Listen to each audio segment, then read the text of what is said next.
Hello बच्चों, hello, नमस्कार, good afternoon, welcome.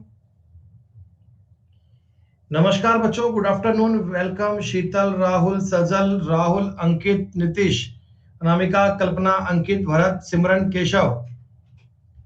कैसे हैं सब लोग बच्चों? आप एक बार सब बालक कंफर्म कर दीजिए, आप तक मेरी आवाज ठीक से आ रही है?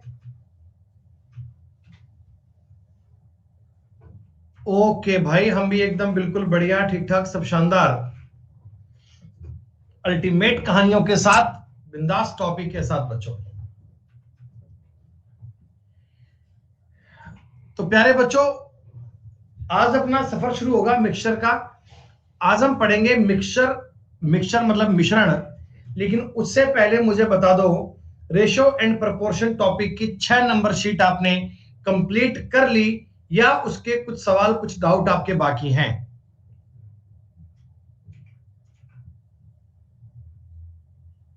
सारे बच्चे बताओ फटाफट।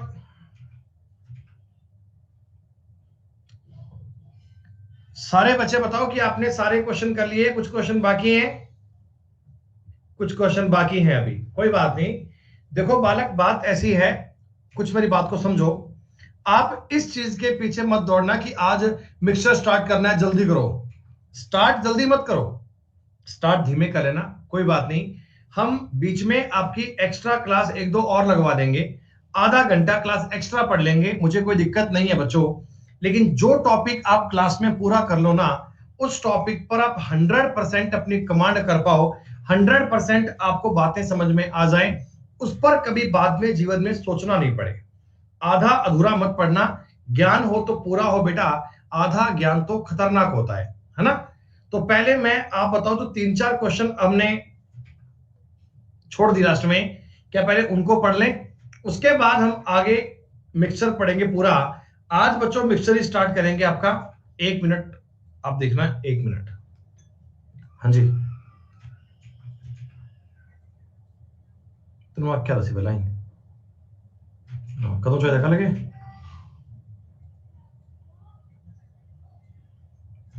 हो जू ठीक, ठीक है। अरे 1 मिनट भैया, कमेंट मत करो। एक बार मुझे बता दो, 55 नंबर सवाल में तुम्हें क्या है यार? तुमने इतनी मैथ पढ़ ली, तुम 55 नंबर सवाल नहीं कर पा रहे, बताओ। इतना कुछ पढ़ लिया तुमने, हैं? आपको ये बोला कि व्हाइट बॉल है, पिंक बॉल है और ब्लू बॉल है, ये 3:7:11 के अनुपात में है, ठीक है? अब हमको बोला कि गुलाबी गेंदों की संख्या सफेद गेंदों की संख्या से उतनी ज्यादा है जो 6 और 8 का मल्टीपल है। तो बेटा 6 और 8 का बताओ, छोटे से छोटा मल्टीपल 24 होता है। कितना? 24 आता है।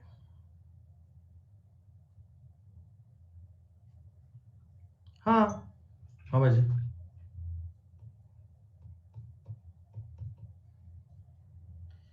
24/4 गुणा 21 करना पड़ेगा क्या? ये 24 क्या है बेटा? 24 4 का मतलब है 3 और 7 का अंतर कितना है? 4। हाँ भाई जी, 24 4 की वैल्यू है और टोटल कितना बनेगा? टोटल बनेगा 21। तो 6 से काट लीजिएगा, 21 गुणा 6 आ गया 126। ये तो आपने क्वेश्चन सिंपल है यार। 56 नंबर सवाल हमने क्लास में कर लिया था, मैंने कहा था बाद में एक बार रिवाइज कर लेना। 57 नंबर सवाल हम क्लास में कर चुके हैं, 57 नंबर सवाल क्लास में कर चुके हैं। 57 पर आपने छोटा बड़ा कंसेप्ट पूरा पढ़ लिया था। देखो बच्चों, लैंग्वेज ऐसे सवाल में बड़ी है, थोड़ा कंसेप्ट अलग होता है, लेकिन अगर आपने इस बात को समझा, फिर समझने में दिक्कत नहीं है, कर पाएंगे आप। 58 नंबर सवाल हमने क्लास में कर लिया था भाई। कल मैंने आपको 58 नंबर सवाल कर लिया था, बता दिया था कैसे बनता है सवाल ये, ठीक है?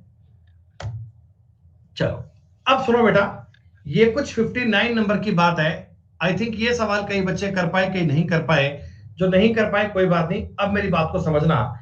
मैं आपको देखो एक ही प्रकार के 4-5 सवाल बताऊंगा, ताकि आपके माइंड में उन पर सारी बात क्लियर हो जाए। ये सवाल बहुत इजी है बेटा, ये एसएससी के पेपर में आए हुए क्वेश्चन है। ये मेंस में आते हैं बेटा, इस प्रकार सवाल है, थोड़ा अलग कंसेप्ट है, थोड़ी बातों को अंडरस्टैंड करना, थोड़ी बातों को समझना। कोई बात नहीं बेटा, वेट कीजिएगा, कमेंट मत करो, मेरी बात को समझो एक बार। An engine can move at the speed of 20/3 meter पर second without any wagon attached. देखो बेटा, एक इंजन है, एक इंजन है, वो नॉर्मली क्या है, 20/3 मीटर पर सेकंड की स्पीड से चलता है, अगर उसके साथ में कोई डिब्बा अटैच ना करे, है ना बेटा। एक इंजन है, उसके साथ में आपने कोई अगर डिब्बा अटैच नहीं किया, कोई वैगन अगर अटैच नहीं किया, तो 20/3 मीटर पर सेकंड की स्पीड से चल जाता है। आगे तुमको एक बात बोली है कि इंजन की गति में कमी साथ में जोड़े गए डिब्बों की संख्या के वर्गमूल के समानुपाती है। देखो बेटा, ये लाइन पढ़ो, इस लाइन में ही सारे सवाल का गेम छुपा हुआ है। ये हमको ये कहता कि इंजन में लगाए गए डिब्बों की संख्या के वर्गमूल के समानुपाती है क्या इंजन की गति में कमी। देखो बेटा, इंजन की गति में कमी को मैं डेल्टा एस मान लेता हूं कि डेल्टा एस मतलब स्पीड में कितनी कमी हो रही है, वो एस का मतलब स्पीड है। ये जो स्पीड में कमी है ना, ये डिपेंड किस बात पे करती है कि आपने जो डिब्बे लगाए हैं उनकी संख्या के वर्गमूल के समानुपाती। एन का मतलब आपने कितने डिब्बे अटैच किए हैं। एक सवाल में बात कम समझ में आए, घबराना मत, 3-4 रिपीट करूंगा, बात समझ में आएगी पक्का। डेल्टा एस का मतलब स्पीड में कितनी कमी आई है, ये इस बात पर डिपेंड करती है कि आपने कितने डिब्बे अटैच किए हैं, एन उसका रूट करना है, ठीक है। अब आगे तुमको इसको मैं बोल सकता हूं क्या, मैंने बताया था ना, के लिख लेंगे, के रूट एन। के का मतलब होता है कोई कांस्टेंट, के का मतलब होता है कोई नंबर, जो इस सवाल में हम यूज करेंगे। हमें कहता कि 9 डिब्बों के साथ उसकी गति 5 मीटर पर सेकंड हो जाती है। 9 डिब्बे अगर अटैच करते हैं ना, तो उसकी गति 5 मीटर पर सेकंड हो जाती है। प्यारे बच्चों, एक छोटी सी बात मुझे बताना, पहले तुम्हारी गति 20/3 थी, अब तुम्हारी गति 5 मीटर पर सेकंड हो गई, तो आप बताओ कमी कितनी आ गई, आपकी स्पीड में कमी कितनी आ गई। क्या कमी 5/3 की आ गई क्या?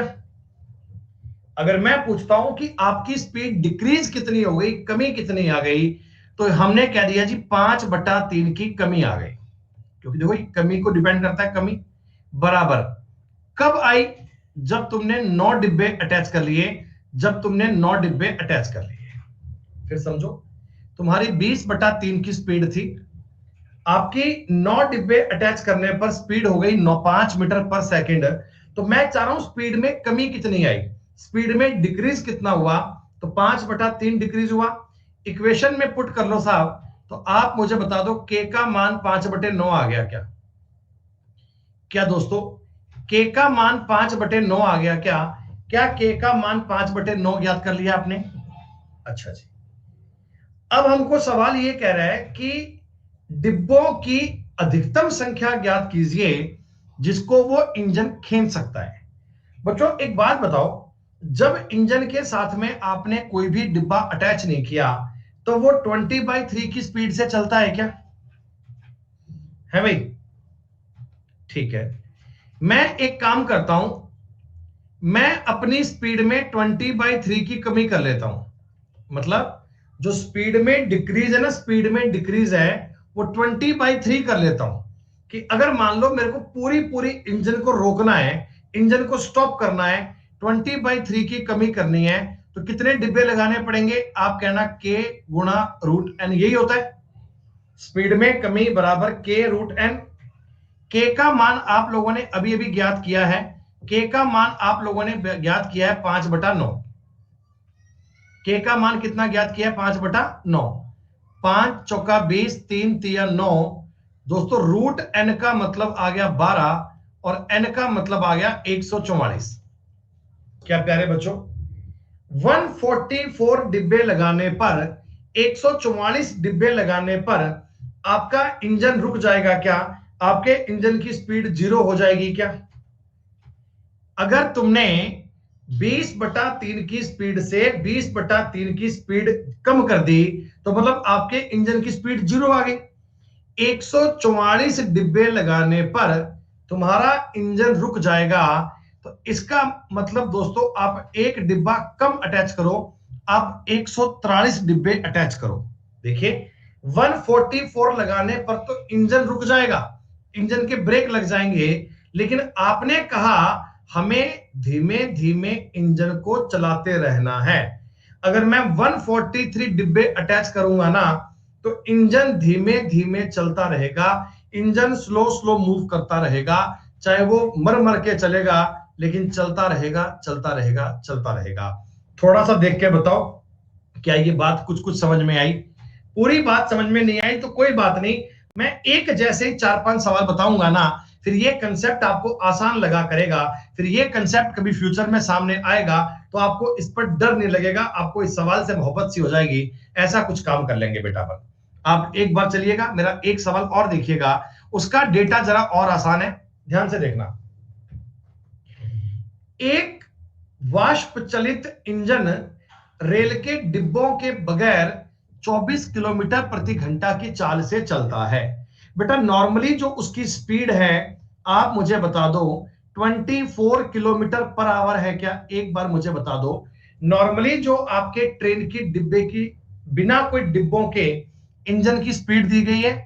अच्छा, यहां भी तुम्हें यही बात बोली गई है कि इंजन की गति में कमी साथ में लगाए गए डिब्बों की संख्या के वर्गमूल के समानुपाती है। मतलब स्पीड में जितनी कमी आती है वो साथ में लगाए गए डिब्बों की संख्या के स्क्वायर रूट के प्रोपोर्शनल है, ये बोला गया।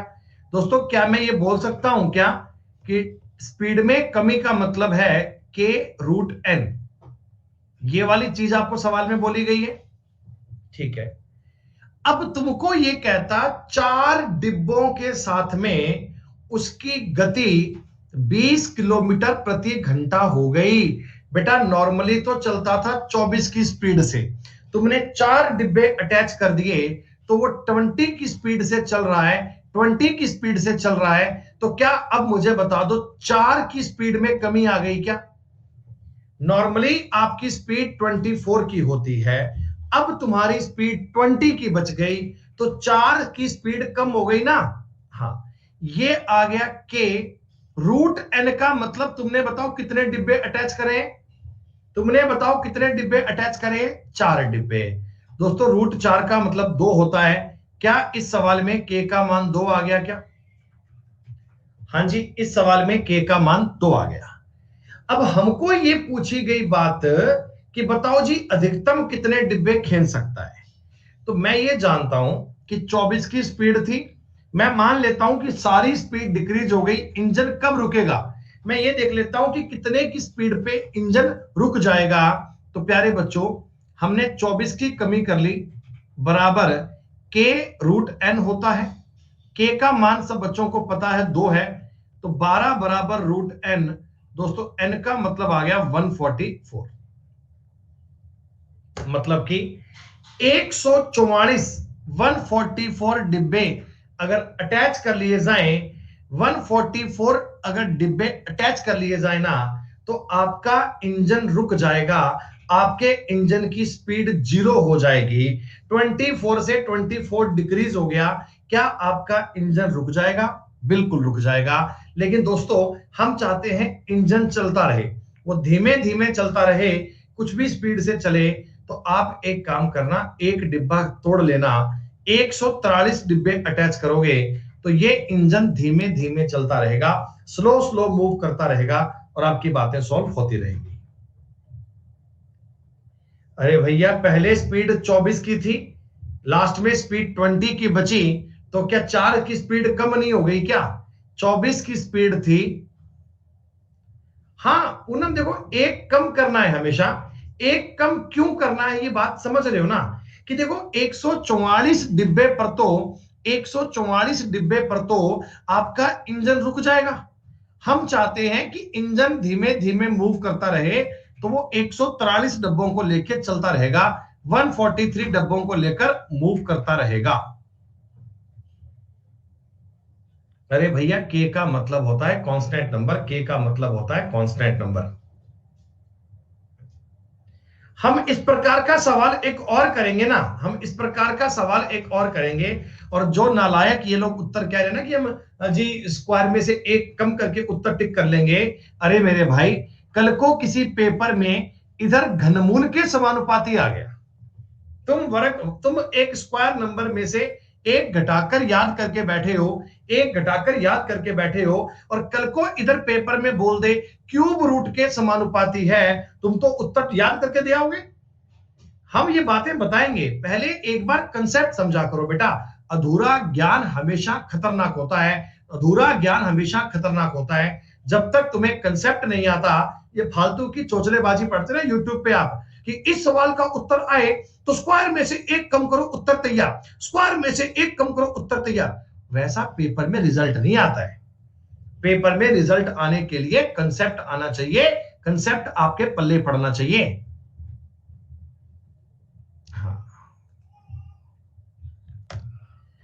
अब देखिएगा, मैं बिल्कुल इसी सवाल को नॉर्मली आपको थोड़ा तेज करके बताऊंगा, तो आप देखो इस सवाल को कैसे फास्ट कर पाएंगे, आप कैसे इस बात को समझ पाएंगे। देखो, हमने दो सवाल किए, बिल्कुल धीमे धीमे बताया, अब थोड़ी सी स्पीड को बूस्टअप करूंगा, आप मेरी बात समझना। नॉर्मली तुम्हारा इंजन होता है ना, वो 36 किलोमीटर पर आवर की स्पीड से चलता है, 36 किलोमीटर की स्पीड से चलता है, ठीक है। इंजन की गति में कमी यानी डेल्टा एस जो होता है ना, वो साथ में लगाए गए डिब्बों की संख्या के वर्गमूल के समानुपाती है। देखो, जितने भी मैं सवाल कर रहा हूं इस प्रकार के, सबकी लैंग्वेज सेम चल रही है बेटा। हमने एक ही प्रकार के इतने सवाल तो लिए हैं कि आपको इस सवाल में डाउट ना आए। चलिएगा, अब हमने आपको यह बताया कि 9 डिब्बों के साथ में उसकी गति 30 किलोमीटर प्रति घंटा हो गई। बेटा एक बात बता दो मुझे, अगर तुमने साथ में 9 डिब्बे अटैच कर दिए तो गति जो है ना, गति वो 36 से 30 हो गई, तो 6 का डिक्रीज हुआ, 6 का मतलब आ गया रूट में 9। क्या दोस्तों इस सवाल में भी के का मान 2 आएगा क्या? क्या इस बार भी के का मान 2 आएगा क्या? बिल्कुल, के की वैल्यू इस सवाल में दोस्तों 2 आनी चाहिए। अब कोई आपको पूछे कि डिब्बों की अधिकतम संख्या, तो गौर कीजिएगा, 36 की स्पीड थी, मैं ये देखता हूं कि अपना इंजन कितने पे रुक जाएगा। मुझे ये बात चेक करनी है कि कितने वैगन लगाऊं कि अपना इंजन रुक जाए। यानी 36 का चलने वाला इंजन अगर 36 की स्पीड कम कर दूं, 0 स्पीड कर दूं, तो मैं देखना चाहता हूं 0 स्पीड कहां होगी, तो 2 रूट एन आ गया। रूट एन का मतलब दोस्तों ये बन गया 18, और एन का मतलब आ गया 324।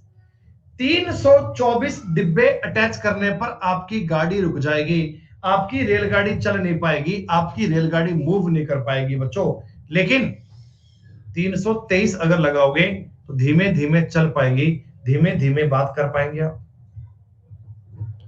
इन बातों का कंसेप्ट समझ में आया, ये सवाल कैसे बनते हैं, इनका लॉजिक समझ में आ गया तुम्हें, हम एक कम करते हैं क्यों करते हैं, कारण क्या, ही बात समझ में आ गई।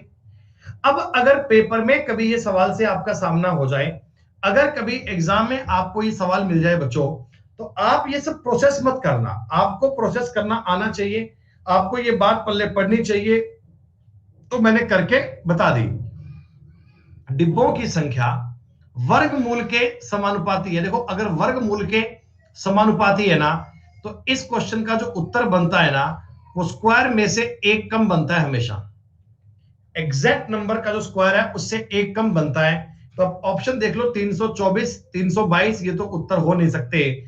अब नन ऑफ दीज लिखा है तो आपको सवाल चेक करना पड़ेगा भाई साहब, नन ऑफ दीज लिखा है ना, आपको सवाल चेक करना पड़ेगा, आपको बात को समझना ही पड़ेगा। जैसे इसमें देखो, आप चारों ऑप्शन है, तो 144 उत्तर नहीं है, 126 उत्तर नहीं है, 143 और 24 दोनों स्क्वायर में से एक के कम है, आपको बात चेक करनी पड़ेगी। यानी स्क्वायर नंबर में से एक नंबर कम उत्तर बनता है, कब, जब आप वर्गमूल पढ़ते ना, वर्गमूल। इसलिए अगर पेपर में इधर घनमूल लिखा आता, घनमूल क्यूब रूट लिखा आता ना बेटा, तो हमारा उत्तर जो आता वो क्यूब में से एक कम बनता हमेशा। कई बार ये चीजें ऑप्शन से बड़ी आसान बन जाती हैं, लेकिन बेटा कई बार आपको ऑप्शन धोखा दे जाते हैं। कई बार ऑप्शन से सवाल का उत्तर एग्जैक्ट परफेक्ट नहीं आ पाता। कई बार अपने सवाल का उत्तर ऑप्शन से एकदम एग्जैक्ट नहीं आ पाता। तो आपको कंसेप्ट भी आना चाहिए। सबको समझ में आ गया बेटा?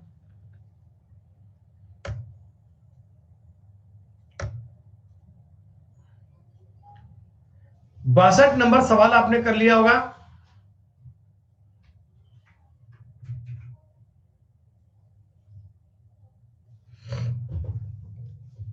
अरे बड़ा ही आसान सवाल है, कोई बात नहीं, एक बार ध्यान से देखो बेटा, एक बार समझिएगा। वेट वेट, कमेंट मत करो बेटा। वो होता है पेंडुलम, देखा है पेंडुलम आपने? Time period T of pendulum is directly proportional to the square root of the length of string by which BOB the attached its fixed point and inversely proportional to the square root of the gravitational constant G। Hindi में, लोलक की समय अवधि धागे की लंबाई के वर्गमूल का समानुपाती है। देखो बेटा, समय अवधि मतलब टी,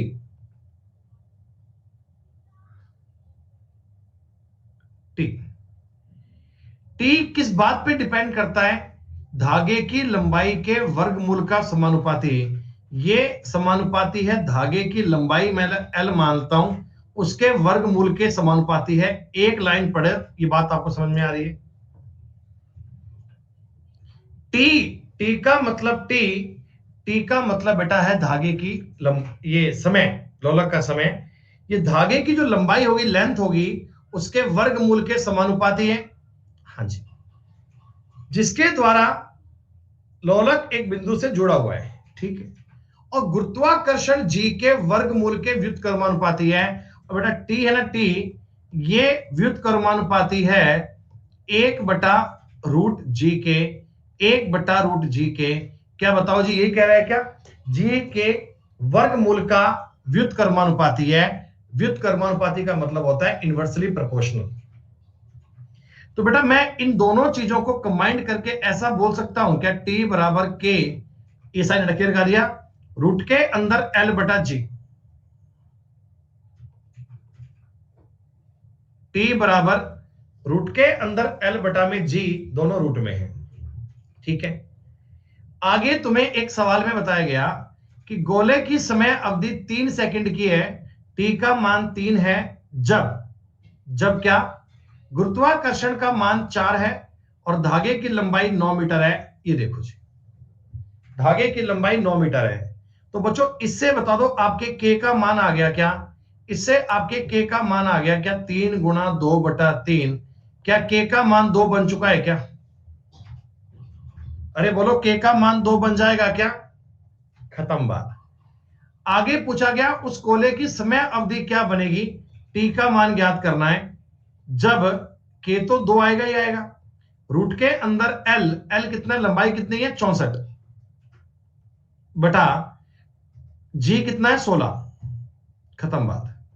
टी 16 से काटूंगा, 4 बार कटेगा, 4 रूट के अंदर है, बाहर 2 आएगा, 2 × 2 का मतलब 4 हो गया। तो समय अवधि आ गई 4 सेकंड, समय अवधि आ गई 4 सेकंड। सवाल देखने में लग रहा है बड़ा कॉम्प्लेक्स सा सवाल है, फिजिक्स का क्वेश्चन आ गया, जबकि रेशियो एंड प्रोपोर्शन का सवाल है। बेटा आपको केवल एक बात समझनी थी कि प्रोपोर्शनल और इनवर्सली प्रोपोर्शनल का मतलब क्या होता है। प्रोपोर्शनल और इनवर्सली प्रोपोर्शनल, ये दो शब्दों के मतलब अगर आपको क्लियर है तो सवाल बहुत इजी है, सवाल बहुत आसान है।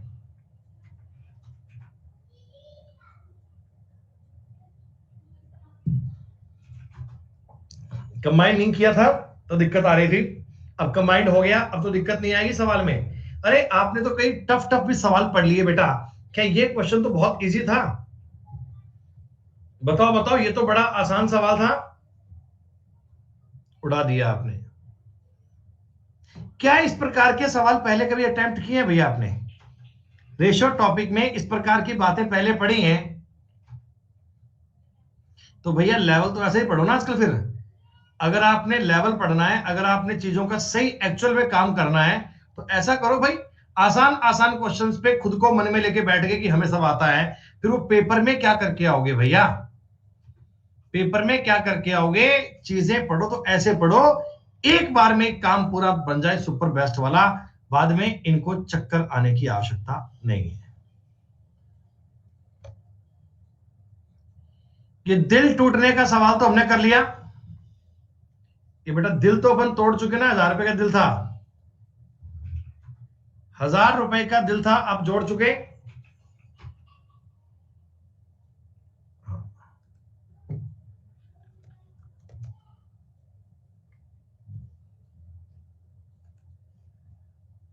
अरे बताओ भैया, इतनी बात तो क्लियर है ना?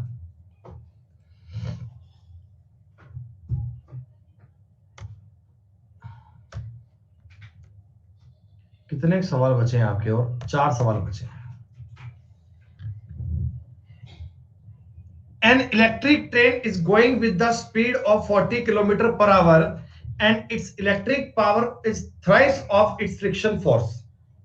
When electric power is twice, then due to any reason, its friction force become 4.5 times. Find the current speed. जरा मुझे बताइएगा। देखो आपको मैं क्या कहता हूं, एक विद्युत ट्रेन की स्पीड है ना, वो 40 किलोमीटर प्रति घंटे की स्पीड से है, तो स्पीड S1 का मतलब है 40 किलोमीटर पर आवर। 40 किलोमीटर प्रति घंटे की स्पीड है। उसकी विद्युतीय शक्ति घर्षण बल की 3 गुना है। उसकी विद्युतीय शक्ति घर्षण बल की 3 गुना है। देखो बेटा, एक होता है इलेक्ट्रिक पावर, इसको ईपी कर दूं, ईपी, और एक मैं कर रहा हूं, क्या है ये, फ्रिक्शन फोर्स, एफएफ कर दूं, एफएफ। इसका जो रेशो है ना, इसका रेशो वो है भैया 3:1। Electric power is thrice of his friction force, 3:1 का अनुपात है। क्या इतनी बात देख पा रहे हैं बेटा? इसमें ना फिजिक्स का एक छोटा सा कंसेप्ट काम आता है, आपको ये बात पता होना चाहिए। ई का मतलब एनर्जी बराबर होता है एफ वी। ई का मतलब होती है एनर्जी, वी का मतलब होता है, एफ का मतलब होता है फोर्स, ये जो फ्रिक्शन फोर्स है ना, फोर्स, और वी का मतलब होता है वेलोसिटी, जिसे हम बोलते हैं स्पीड। क्या ये फॉर्मूला होता है क्या? E बराबर एफ वी। ई का मतलब बेटा एनर्जी, एफ का मतलब होता है फोर्स, और वी का मतलब वेलोसिटी, जिसे हम बोलते हैं स्पीड। ठीक है, अब सुनो, पहले वाले केस में एनर्जी कितनी है? 3। एनर्जी कितनी है? 3। एफ फोर्स कितना है? 1। और स्पीड कितनी आ रही है? 40 की। क्या बच्चों ऐसा आ रहा है ना? देखो पहले एनर्जी कितनी है? 3, फोर्स कितना है? 1, और स्पीड कितनी है? 40। अगले केस में विद्युतीय शक्ति को दुगना कर दिया। बेटा विद्युतीय शक्ति को डबल कर दिया, विद्युतीय शक्ति को दुगना कर दिया, मतलब पहले अगर 3 थी तो आपने 6 कर दिया। क्या विद्युतीय शक्ति को आपने दुगना कर दिया? अच्छा, घर्षण बल पहले से 1.5 गुना हो गया। पहले अगर 1.5 था तो, पहले अगर 1 था तो अब 1.5 गुना हो गया। क्या घर्षण बल को आपने ऐसा कर दिया? क्या देख पा रहे हैं? और दोस्तों अब जो स्पीड बनेगी वो तुम्हें चेक करनी है, अब जो स्पीड बनेगी वो तुम्हें देखनी है। मैंने फिजिक्स का एक कंसेप्ट यूज किया, E बराबर एफ वी।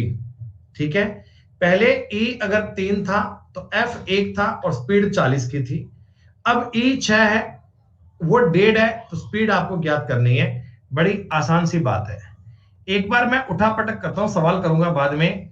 S2 ज्ञात करना है। S2 क्या 40 गुणा 6 बटा 3 गुणा 1.5 करना पड़ेगा? आपको लगता है बेटा ऐसा काम? अरे बोलो बोलो, ऐसा करता है क्या? 3 दूनी 6, ये हटाओगे ऊपर आ जाएगा 0, मतलब 10। 5 तिया 15, 5 दूनी 10, तो 40 दूना 80 दूना 160/3 आ गया। 160/3 को बोलते हैं 53 सही 1/3 kilometre per hour, 53 1/3 kilometre per hour. This is the right answer. ये सवाल करने के लिए आपको चाहिए था E बराबर FV। 10% का कंसेप्ट इस्तेमाल हुआ। रेशो को हमने स्टार्ट किया था, देखो बिल्कुल इनिशियल लेवल से। रेशो को हमने स्टार्ट किया था बिल्कुल लेवल 0 से। आपको 8 को 3:5 में या 80 को 3:5 में काट के बताया था, वहीं से सारी बात को मैंने स्टार्ट किया। देखो और क्या लेवल तक बात पहुंच चुकी है। हाँ भाई, तो E1/E2 तो किया है दिव्यांश चौधरी, E1/E2 तो किया भाई। क्या अब मैं ऐसा पूरा लिख के बताऊं आपको पहले कि मैंने E1 बराबर F1 इंटू V1 किया और बटा में E2 बराबर F2 इंटू V2 किया, वही तो काम किया भाई।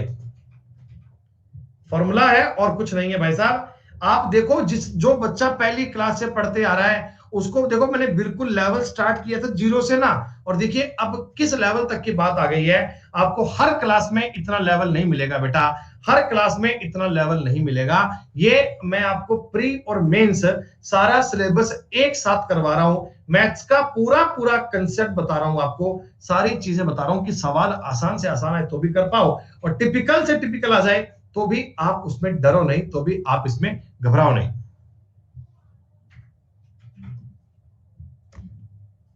चलिए 65 नंबर सवाल आपने किया कि नहीं किया?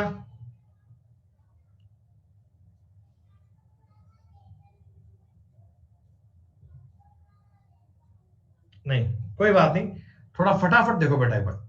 अरे भैया सुनो, एक इलेक्शन में ना 4 मतदाता हैं, 4 लोग खड़े हुए हैं, उम्मीदवार है 4, ABCD, और प्रत्येक मतदाता 2 लोगों को वोट देता है। मतलब प्रत्येक बंदा ना बेटा 2 लोगों को वोट देगा, 2 को वो वोट देके जाएगा 2 लोगों को, ठीक है। आधे मतदाता A को वोट देते हैं और दूसरा मत अपना 3-2-1 में BCD को दे देते हैं। बच्चों मेरी बात सुनो, जितने भी आपके टोटल मतदाता थे, जितने भी, उसके आधे, उसका हाफ अपना 1 वोट तो दे देते हैं A को, है ना, और बाकी अपना जो वोट बचा दूसरा वो BCD में 3:2:1 में बांट देते हैं। क्या बच्चों ये बताओ, इधर A को 6 वोट मिले होंगे क्या? तो एक बार के लिए मैं ये मान लूं क्या, आपके जो टोटल कैंडिडेट है वो 12 रहे होंगे। देखो एक बार मैंने मान लिया, मैंने दिए गए डेटा से ही माना है, मैंने अपने मन से नहीं माना। सुनो बेटा, मैं आपको यह कहना चाहता हूं कि टोटल आपके 12 उम्मीदवार थे, ठीक है, 12 वो थे, क्या बोलते हैं, वोटर। इनमें से आधे, आधे मतलब कितने, 6 लोग घर से निकले, उन्होंने 1 वोट तो A को डाल दिया, 1 वोट तो A को डाल दिया, तो 6 वोट तो A के हिस्से में आ गई, और बाकी वोट, दूसरा वोट 3-2-1 में BCD को बट गया। क्या इतनी बात समझ में आ गई? क्या इतनी बात समझ में आ गई? क्या दोस्तों, कितने लोग वोट कर चुके हैं? 6 लोग वोट कर चुके हैं, 6 लोग अपने दोनों वोट डाल चुके हैं, दोनों वोट, ठीक है। अब कह रहा है जी बाकी मतदाताओं में से आधे, बाकी मतदाता बचे कितने? अरे भैया बाकी मतदाता बचे कितने? 6। उनमें से आधे, बाकी में से आधे यानी 3 लोग अपने घर से और निकले, बाकी में से आधे यानी 3 लोग अपने घर से निकले, इन्होंने बी को मत दिया, 1 मत दो इन्होंने बी को दे दिया, यानी बी के हिस्से में 3 वोट आ गए, और दूसरा मत वे अपना 2:1 में सी और डी को भी दे गए, दूसरा वोट अपना वो सी और डी को भी दे गए। देख के बताओ समझ में आया? टोटल लोग थे जी 12, उनमें से आधे लोगों ने 6 लोगों में से 1 वोट तो ए को दिया और दूसरा वोट उन्होंने BCD में बांट दिया। बाकी बचे लोगों में से आधे यानी तीन तीन लोगों ने अपना वोट क्या दिया, सी और डी को दे दिया, सी सॉरी 2:1 में। बाकी बचे मतदाताओं में से आधे, बेटा बाकी बचे मतदाता कितने, तीन क्या, बोलो बोलो, बाकी बचे कितने, तीन क्या,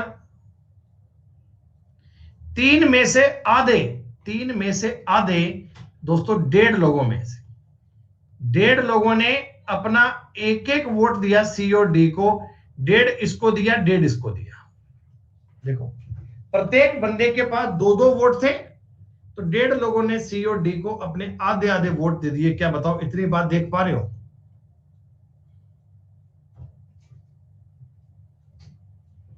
बस हो गया सवाल। अब आप मुझे बताओ ऐसे लोग कितने बचे जिन्होंने अभी तक वोट नहीं दिया? तो 10.5 लोग तो वोट दे चुके हैं, 1.5 लोग बच गए जिन्होंने वोट नहीं दिया। अरे क्या बताओ, 1.5 लोग बचे ना जिन्होंने वोट नहीं दिया। और सवाल कह रहा है 840 लोगों ने वोट नहीं दिया। सवाल कह रहा है जी 840 लोगों ने वोट नहीं दिया, बाकी बचे 840 अपना वोट नहीं देते। तो दोस्तों अगर तुम्हें ए के वोट ज्ञात करने हैं तो 6 से गुणा कर लेना, अगर तुम्हें बी के वोट ज्ञात कर तो भी 6 से गुणा कर लेना, सी के वोट अगर ज्ञात करने हैं तो 5.5 से गुणा कर लेना, और डी के वोट ज्ञात करने हैं तो 3.5 से गुणा कर लेना। लेकिन देखो आपको आगे गुणा करने की नीड नहीं है। तुम जरा एक बात बताओ, जब तुम इसका रेशो बना लोगे ना, जब तुम इसका रेशो बना लोगे, रेशो, तो जरा मेरी बात समझना, तुम्हें ये बात दिख रही है कि जितने वोट ए को मिले हैं उतने ही वोट बी को मिले हैं, 6-6 वोट। क्या ए और बी के वोट इक्वल आने चाहिए? क्या ए और बी के वोट इक्वल आने चाहिए? क्या ए और बी के वोट तो इक्वल एक ही ऑप्शन में है, खत्म। ए और बी के वोट तो इक्वल आने चाहिए, वो एक ही ऑप्शन में है, तो आगे सवाल करने की बेटा आवश्यकता ही नहीं थी, आप इतनी बात पे कर पाते। देखिए ये तो मैंने टोटल 12 एज्यूम किया था, आप कुछ और मान सकते हो भाई। देखो अगर मैं टोटल लोग 24 मान लेता, कोई फर्क थोड़ी पड़ता है यार। इनमें से 12 लोग वोट देने आए, ए बी सी, इन्होंने एक वोट तो 12 को दे दिया, और बाकी बचे अपने 12 वोट को 3-2-1 में बांट दिया, तो 6-4-2 में ऐसे बांट दिया।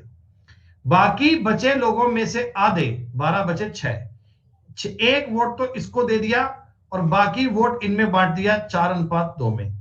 बाकी बचे लोगों में से आधे 3, इन्होंने इनको इक्वल वोट दे दिया ऐसे।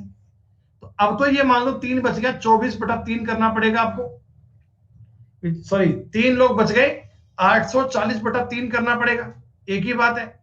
हम 10 कैसे मान लोगे? तुम्हारा दिमाग खराब हो गया क्या?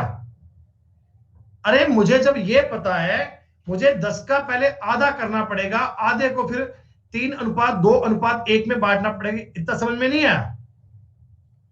कितना टॉपिक आपको पढ़ा चुके हैं, कितनी बातें आपको बता चुके हैं, आपको ये बात पता है कि 6-3-2-1 में बांटना पड़ेगा।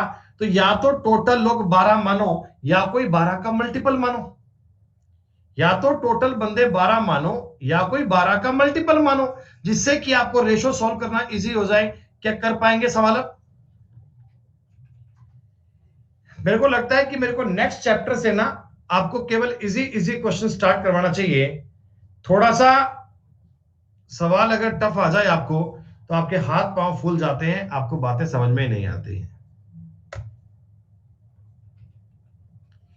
66 तो आपने कर लिया होगा, सेम सवाल है बेटा, जो मैं आपको सिखा रहा हूं डायरेक्टली प्रोपोर्शनल, उसी चीज का सवाल है ये, डायरेक्टली प्रोपोर्शनल का सवाल है ये।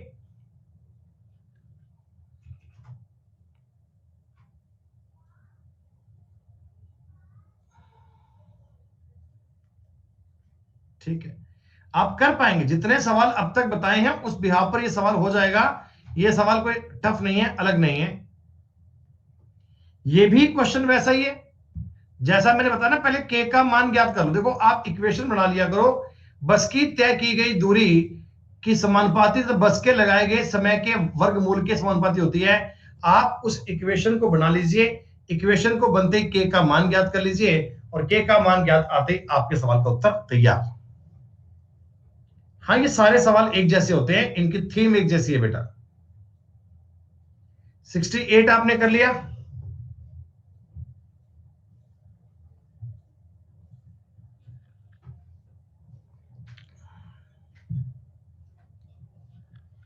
हाँ, 68 बड़ा सिंपल सवाल है। अधिकतम बच्चों ने रिप्लाई यही आ रहे हैं कि यस हो गया।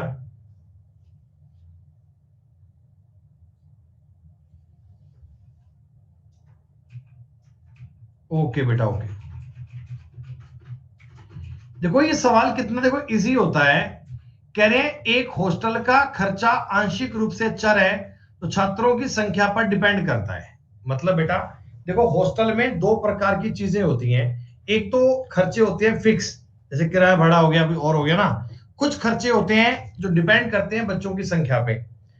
तो मैंने आपको बताया भी, अगर देखो आपके हॉस्टल में कुछ तो फिक्स खर्चे हैं और कुछ खर्चे बदलने वाले हैं। तो 120 बच्चे अगर आपके हॉस्टल में रहते हैं तो खर्चा आता है 8,400 रुपए का। ठीक, फिक्स खर्चा यहां भी है। और जब तुम्हारे हॉस्टल में 150 बच्चे रहते हैं ना, 150, तो खर्चा आता है 10,000 रुपए का। ठीक है बेटा, पार्शली मतलब कुछ खर्चा बता रहा हूं ना, कुछ खर्चा तो ऐसा है जो बदलता है बच्चों की संख्या पर, और कुछ खर्चा होता है फिक्स। पार्शली मतलब कुछ भाग वेरी मतलब बदलने वाला, चेंज होता है।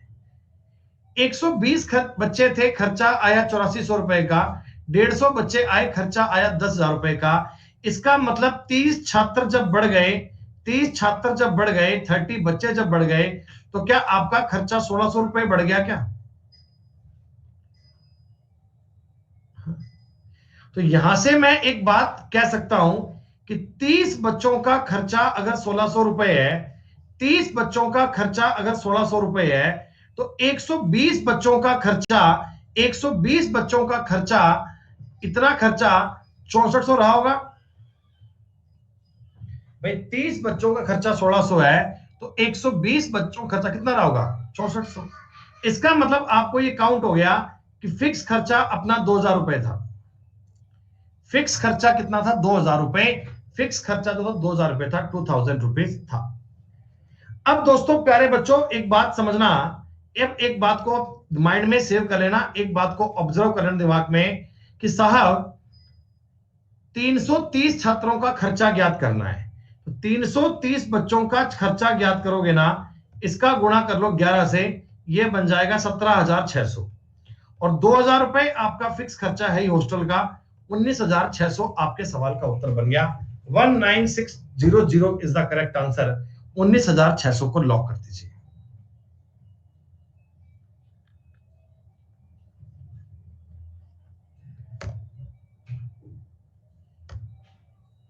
उनहत्तर और 70 दो ही सवाल बचे हैं। 69 और 70 बेटा ये दो ही सवाल बचे हैं, दो ही क्वेश्चन बचे हैं। क्या इनको बताओ आपने किया या क्या कहानी है इनके बारे में?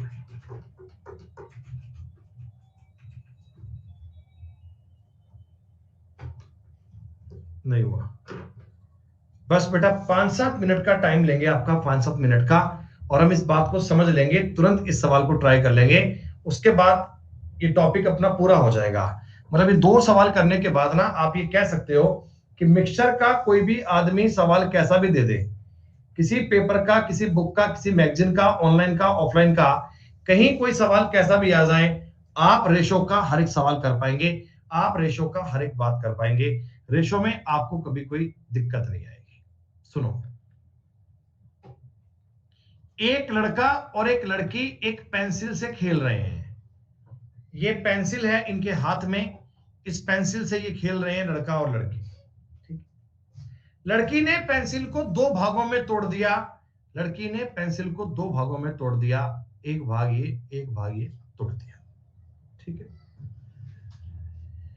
तो लड़के ने देखा कि दोनों टुकड़ों का अनुपात वही है, जो पूरी पेंसिल का बड़े टुकड़े के साथ है। देखो जो ये टुकड़ा बड़े वाला तुम x मान लो, छोटे वाला 1 मान लो, ताकि ताकि रेशो ज्ञात करने में आपको दिक्कत नहीं आए, रेशो ज्ञात करने में आपको प्रॉब्लम ना आए। मैं बड़े टुकड़े को x मान रहा हूं, छोटे वाले को 1 मान रहा हूं, ठीक है, वैसे ही मान रहा हूं। बड़े वाले को x, छोटे वाले को 1। x और y क्यों नहीं मानते, कई बार दिमाग में आ सकता है। तो देखो इस सवाल में ना मेरे पास इक्वेशन एक ही बनेगी, तो x और y मान लूंगा तो दो इंटीजर बन जाएंगे, दो वैल्यू बन जाएंगे, मैं ज्ञात नहीं कर पाऊंगा। लेकिन केवल एक वैल्यू बनेगी, केवल x पे चलूंगा तो सवाल काउंट करना आसान है, सवाल काउंट करना हो पाएगा। ऐसा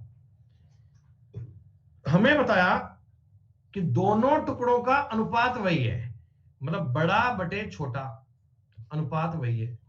जो पूरी पेंसिल का बड़े टुकड़े के साथ है, जो पूरी पेंसिल का बड़े टुकड़े के साथ है, देख के बताओ भाई। दोनों टुकड़ों का रेशो यानी बड़ा बटे छोटा, पूरी पेंसिल बटे छोटा, क्या इक्वेशन ये बनेगी, क्या अनुपात ये बनेगा क्या? जरा तिरछा गुणा कर लीजिए, एक्स स्क्वायर बराबर एक्स प्लस एक्स। दोस्तों एक इक्वेशन निकल के आ गई, एक्स स्क्वायर माइनस एक बराबर 0। एक क्वाड्रिक इक्वेशन आ गई, एक्स स्क्वायर माइनस एक्स बराबर 0। दोस्तों आप ये बात जानते हैं ना कि अगर हमें कभी किसी इस प्रकार की इक्वेशन में मूल ज्ञात करने हो तो आपने अलजेब्रा पढ़ी, नहीं पढ़ी तो आगे पढ़ाएंगे, शिरोधाराचार्य सूत्र आपने एक पढ़ा होगा, minus B plus minus underscore B square -4ac बटा 2a होता है। याद है किसी को? अगर मैं इसमें माइनस बी करूंगा तो कितना, 1 हो जाएगा, plus minus under root B square -1 plus 4ac 4, 2a का मतलब 1। दोस्तों x की जो वैल्यू है ना, x की वैल्यू वो आ चुकी है 1 प्लस माइनस रूट 5। हमें x की संख्या 1 से बड़ी चाहिए। देखो ये वैल्यू आएगी 1 से बड़ी आएगी, पेंसिल का साइज है तो 1 से बड़ा ही तो आएगा, थोड़ा थोड़ी आएगा। तो आपने क्या मान लिया, आपने जो उत्तर मान लिया ना प्लस वाला मानना पड़ेगा हमें। तो हम x की वैल्यू बताएंगे 1 प्लस अंडर रूट 5 बटा 2, ठीक है। अब आपको कहा तो दोनों भागों का अनुपात क्या बनेगा, अनुपात तो x अनुपात 1 बनेगा, तो 1 प्लस रूट 5 अनुपात 2 उत्तर आ जाएगा। 1 प्लस रूट 5 अनुपात 2, 1 प्लस रूट 5 अनुपात 2 उत्तर बनेगा सी वाला। अलजेब्रा पर बेस क्वेश्चन था, जितना रेशो काम आता है उतनी ही अलजेब्रा काम आती है, उतना ही आपके बीज गणित काम आती है। श्रीधराचार्य फॉर्मूला है minus B plus minus under root B square -4ac बटन 2a। इस वाली बात का इस्तेमाल करके मैंने सॉल्व किया। क्या बताओ, देख पा रहे हो आप? भैया ये जो लेवल चल रहा है ना, ये बड़ा अपर क्लास चल रहा है, ये बड़ा हाई क्लास चल रहा है। मैं आपको इतनी बातें बताऊं गारंटी के साथ में कि जितना आप पढ़ रहे हो ना, जितना आप समझ रहे हो ना, उसके बाद आपको प्री और मेंस के लिए दोबारा एक्स्ट्रा पढ़ने की आवश्यकता नहीं है, एक बार में आपका काम पूरा हो जाएगा। इसलिए आपका बेटा ये फॉर्मूला है वरुण, ये फॉर्मूला है बेटा, बटा में 2a होता है, बटा 2a का फॉर्मूला होता है भैया। क्वेश्चन मार्क वाले, मैं आपको प्री के एग्जाम की तैयारी नहीं करवा रहा हूं, मैं आपको मैथ सिखा रहा हूं। अब वो चाहे प्री में काम आए चाहे मेंस में काम आए, प्री और मेंस के एग्जाम के बीच में टाइम होता है 2 महीने का। तो 2 महीने में बाद में क्या दोबारा आप तैयारी करोगे, दोबारा आप कोचिंग करोगे क्या? नहीं, इन्हीं 6 महीने में आप सारा काम एक बार कीजिएगा, एक बार तैयारी कर लीजिएगा, सारे कंसेप्ट अपने माइंड में लेके चलिएगा, फिर आपको सिलेक्शन लेने में दिक्कत नहीं आएगी, अगर आप पढ़ना चाहते हैं वास्तव में तो।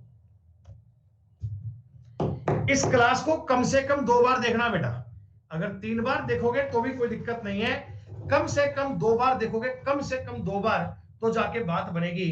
पीडीएफ को 3-4 बार सॉल्व करना, तब जाके बात बनेगी, तब जाकर पॉइंट समझ में आएगा, तब जाके रिजल्ट आएगा बढ़िया।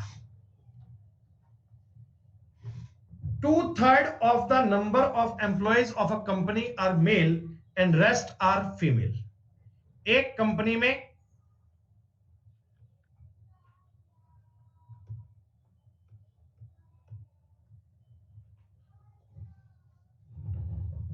यशिका जी, आपके आसपास आपको समाज में मार्केट में कोई किताब मिलती है ना, तो आप उस किताब के सवाल ट्राई कर लेना, आप उस बुक के क्वेश्चन ट्राई कर लेना।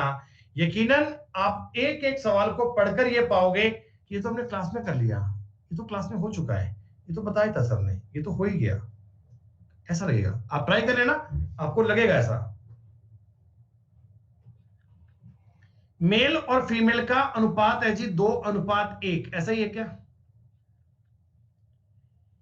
पुरुषों का 3/8 और महिलाओं का 2/5 अस्थायी है। देखो बेटा, हम बात करते हैं अस्थायी कर्मचारियों की, अस्थायी।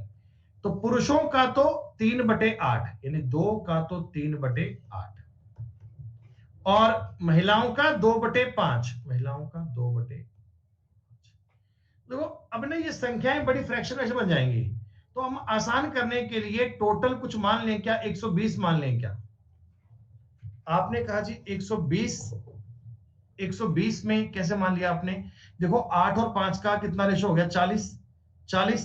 और टोटल मेरे को 3 का मल्टीपल मानना है। देखो मेल और फीमेल है ना बेटा, ये मेरे को टोटल मानना है 3 का मल्टीपल।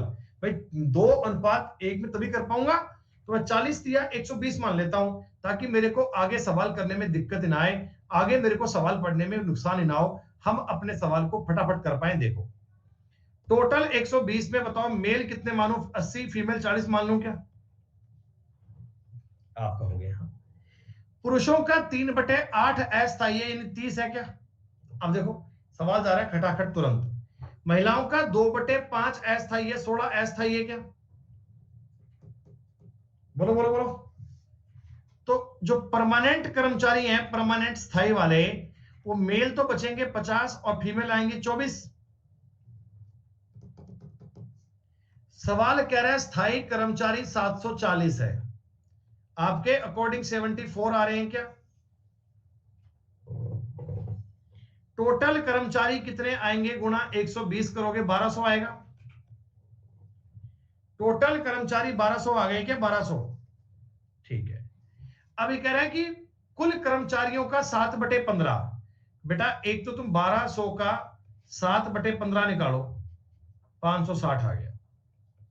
ये अस्थायी महिला कर्मचारियों से कितना ज्यादा है?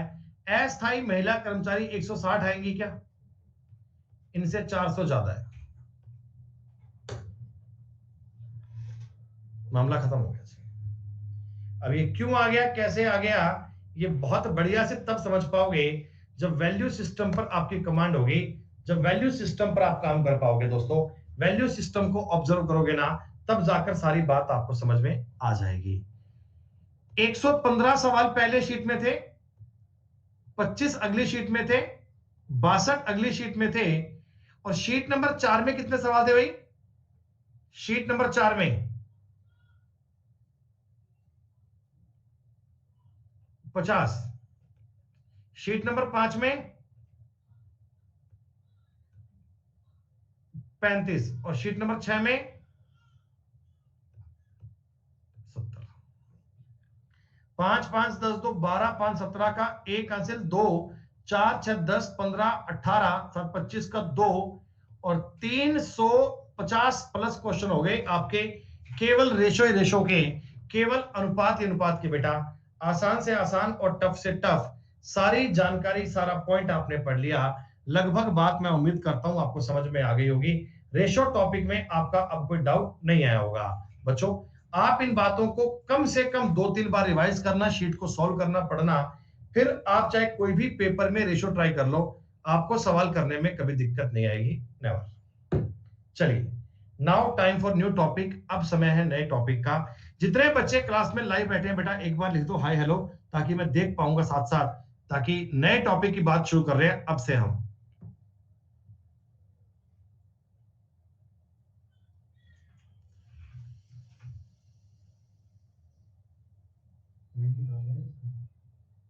मिक्सचर का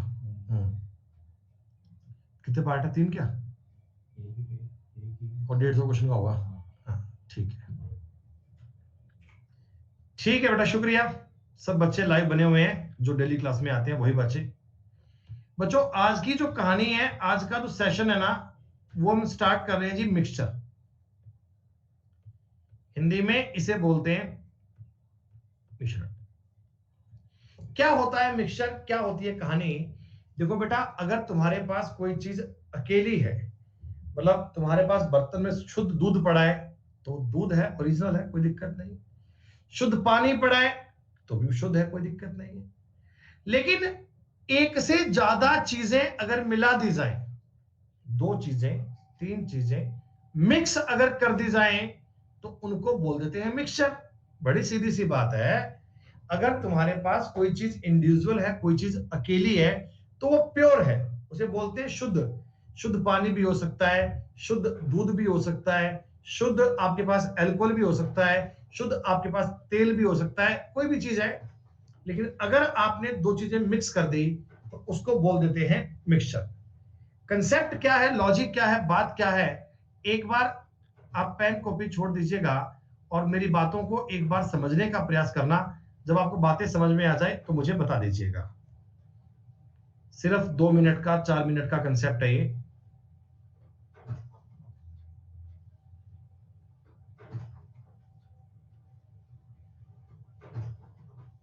रुचि बेटा, ये कोई सवाल नहीं है, तुम पीडीएफ को उतनी बार सॉल्व करो जितनी बार तुम कर पाओ।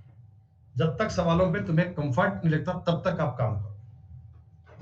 सुनो बेटा, एक बंदे के पास इस बर्तन में दूध था, प्योर मिल्क था, 50 लीटर। ठीक है जी, 50 लीटर ये आदमी शुद्ध दूध लेके बैठा है, 100% प्योर मिल्क लेके बैठा है। इसको लगा कि यार दूध लाके दूध ही बेचेंगे तो कमाई तो हो नहीं पाएगी, 2 रुपए बढ़िया से इनकम करनी है ना, तो थोड़ा सा इसमें पानी डाल देते हैं। इस आदमी ने, नालायक ने क्या किया, इसमें थोड़ा सा पानी डाल दिया, 10 लीटर पानी को इसमें डाल दिया। बच्चों, दूध में जब पानी डाल दिया तो अब ये दूध तो बचा नहीं, अब ये मिक्सचर बन गया ना बेटा। जब दूध और पानी कंबाइंड कर दिए, दूध और पानी डाल दिए, तो ये अब ये क्या बन चुका है, अब ये मिक्सचर बन गया। इस मिक्सचर में मिल्क और वाटर क्या 5:1 की क्वांटिटी में है क्या? दूध और पानी 5:1 की क्वांटिटी में है क्या? टोटल ये आदमी 60 लीटर सामान लेके बैठा है, 60 लीटर सामान लेके बैठा है, 5:1 में दूध और पानी है। क्या ये बात क्लियर? अब इसकी दुकान पर आए शर्मा जी, इसकी दुकान पर आए शर्मा जी। शर्मा जी कहते, भाई साहब हमें ना घर पे कोई कार्यक्रम है, 15 लीटर दूध दे दो हमको। तो एक्चुअल में ये 15 लीटर दूध नहीं, इनको मिलेगा 15 लीटर मिक्सचर, है ना बेटा। जो 15 लीटर दूध लेने जाएंगे, ऐसा तो है नहीं कि दूध पानी मिक्स कर रखा है, उनको ओनली दूध निकाल देंगे। जब उनको 15 लीटर सामान देंगे, तो क्या दूध और पानी दोनों तो जाएंगे? अरे बोलो हाँ। हाँ, दोनों चीजें जाएंगी। और क्या आप जानते हो क्या, इस 15 लीटर में मिल्क और वाटर जो है ना, मिल्क और वाटर ये 5:1 में जाएंगे बेटा। शर्मा जी ने जो 15 लीटर सामान लिया है ना, ये 5:1 में ही जाएगा, 5:1 में। यानी दोस्तों आप ये कह सकते हो ना कि 12.5 लीटर तो दूध गया है इनके पास, और 2.5 लीटर पानी भी चला गया। 15 अगर 6 की वैल्यू है तो 1 की वैल्यू 2.5 आ गई। अब आपका जो दुकानदार था, अब आपका जो दुकानदार था, अब आपका जो शॉपकीपर था, उसके पास जो आइटम बची, उसके पास जो मामला बचा, उसके पास जो कहानी बची, वो 45 लीटर बची क्या? और दोस्तों इस 45 लीटर में दूध एक्चुअल में बचा है 37.5 लीटर, और पानी बचा है 7.5 लीटर। क्योंकि देखो, दूध तो 50 में 12.5 गया इतना, और पानी 10 में से 2.5 गया इतना। क्या इनका अनुपात भी 5:1 ही है क्या? यानी मैं आपको यह कह सकता हूं, मैं आपको एक बात कह सकता हूं कि मान लीजिए मेरे पास ये बॉटल है, हालांकि ये तो खाली है, वैसे कोई बात नहीं, मान लीजिए मेरे पास ये बॉटल है, इसमें दूध और पानी जिस अनुपात में है, जिस अनुपात में, इसमें से मैं ये गिलास भरूंगा तो गिलास में भी उसी अनुपात में आएगा, गिलास में भी उसी अनुपात में गिरेगा, और बोतल का जो रिमेनिंग पार्ट होगा वो भी उसी अनुपात में होगा। हर जगह इनका अनुपात सेम है, हर जगह इनका रेशो सेम है, रेशो में कोई परिवर्तन नहीं होता। क्या ये बात देख पा रहे हैं सब बालक?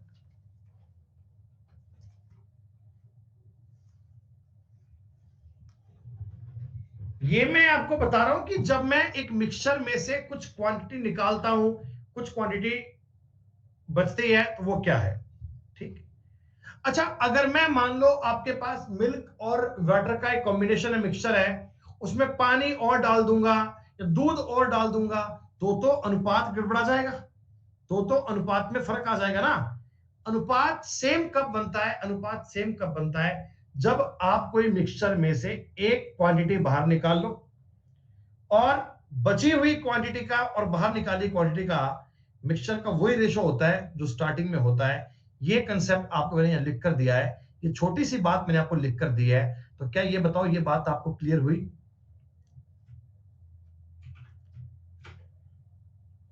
दोस्तों, अब ये मिक्सचर टॉपिक पढ़ने में ना आपको बिल्कुल भी खौफ नहीं खाएंगे, बिल्कुल भी। ये टॉपिक आप इतना बढ़िया और इतना तेज कर जाओगे जितना कभी आपने सोचा नहीं होगा, क्योंकि आपने रेशो पढ़ लिया। आप एक बात महसूस करना, एक बात देखना कि इस टॉपिक के 95 या 99% सवाल ऐसे बनेंगे जिनमें रेशो काम आएगा। और रेशो अगर हमारे लिए क्लियर है, रेशो अगर हमारी समझ में आ गया, तो ये टॉपिक भाई साहब बेहद आसान है। इस टॉपिक को करने में समय खर्च बिल्कुल नहीं होगा। तो मिक्सचर के क्या कंसेप्ट बनते हैं, मिक्सचर की क्या बातें बनती हैं, आइए हम मिक्सचर टॉपिक के बारे में पूरी चर्चा करते हैं डिटेल में। एक एक सवाल, एक एक कंसेप्ट करेंगे दोस्तों। जैसे तुमने रेशो का हर एक सवाल किया ना, वैसे तुम इस टॉपिक का हर एक सवाल करोगे। कभी भी आपको इस प्रकार के सवाल में खौफ नहीं खाना। मैं लेवल 0 से स्टार्ट करूंगा, एक प्रकार के 10-10 सवाल करवाऊंगा। हर एक बात आपके माइंड में क्लियर होगी बेटा। जब आपको लगे ना अब 100% कॉन्फिडेंट है, तब जाकर आगे बढ़ेंगे, तब जाकर अगला काम करेंगे। तो हम अब मिक्सचर की कहानी को स्टार्ट करते हैं। लेकिन ध्यान दीजिएगा, जिन बच्चों ने रेशो नहीं पढ़ा उनको बीच बीच में कोई समस्या आएगी, तो मैं आप सबसे रिक्वेस्ट करना चाहूंगा बच्चों, अगली क्लास को ज्वाइन करो ना, तो पहले आप इस टॉपिक को जरूर पढ़ना, रेशो को पहले जरूर पढ़ना, क्योंकि रेशो के बिना अगला काम, अगली बात बन नहीं पाती बेटा। रेशो के कंसेप्ट आपको आने चाहिए। राजेश, डेट खोलना है, पानी का बोल रहा हूं।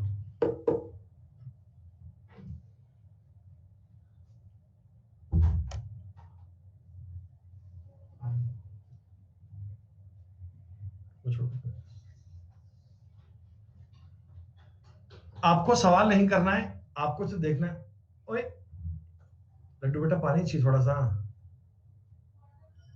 ओ लड्डू, तुमने लड्डू का नाम लिया और लड्डू हाजिर।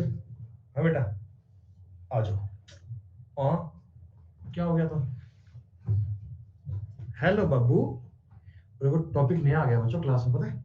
है लड्डू, टूटू कहाँ है? वो तो लेना थोड़ी है बेटा अपने को। चलो बच्चों को हाय कर दो, फिर चलेंगे ना, पहले हाय करो। ऐसे नहीं, ऐसे ऐसे ऐसे ऐसे ऐसे ऐसे।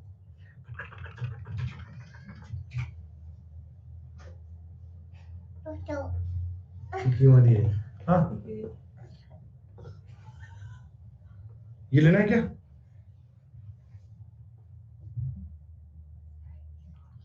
आपको पता है किससे खेल रही है? ये खेल रही है ईयरबड से।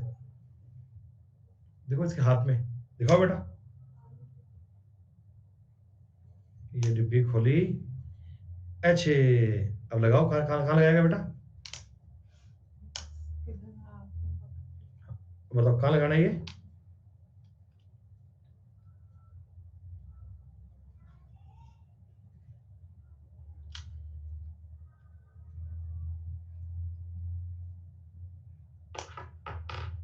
लो, पापा लगाए कान में। ओए, लग गया, जाओ खेल के बेटा है, ये ले जाओ, अच्छा ये लो। चलो बेटा देखो, हम ना इस टॉपिक के बेटा कई सारे कंसेप्ट करेंगे, कई सारी बातें पढ़ेंगे। एक बार आप समझना, बिल्कुल धीमे धीमे प्यार प्यार से, एक ही प्रकार के मल्टीपल क्वेश्चंस आएंगे, खूब सारे सवाल आएंगे।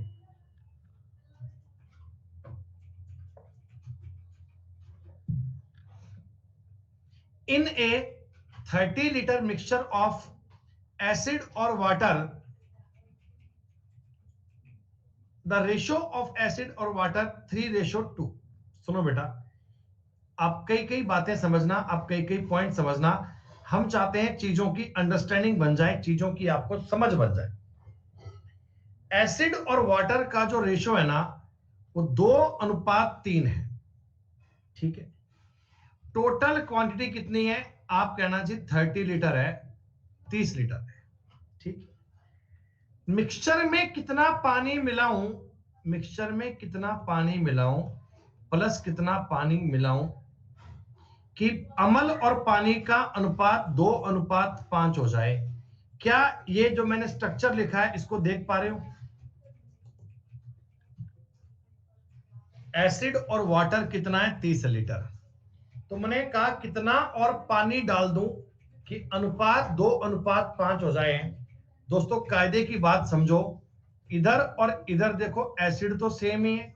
मेरे पास इस गिलास में मान लो एसिड और वाटर था, मैंने थोड़ा पानी और डाल दिया, एसिड तो सेम रहेगा क्या? क्या एसिड तो सेम बनना चाहिए? और दोस्तों देखो एक्चुअल में एसिड सेम ही है। ये तो बाय चांस सवाल इतना इजी है कि एसिड आपको सेम सेम दिख रहा है, अगर ये सेम ना होता तो मैं इसे सेम कर लेता, पर ये तो ऑलरेडी सेम है। अब आ जाओ वैल्यू सिस्टम पे, ये गेट लगाना यार। 30 क्या था? टोटल मिश्रण है। देखो बेटा ये टोटल मिश्रण है। 30 क्या है? टोटल मिश्रण है। तो क्या ये 5 की वैल्यू है क्या? क्या ये 5 की वैल्यू है क्या? वैल्यू सिस्टम याद है, टोटल 5 की वैल्यू है। वाटर तुम्हारा 3 था, वाटर तुम्हारा 5 हो गया। क्या तुमने 2 वाटर को ऐड किया क्या?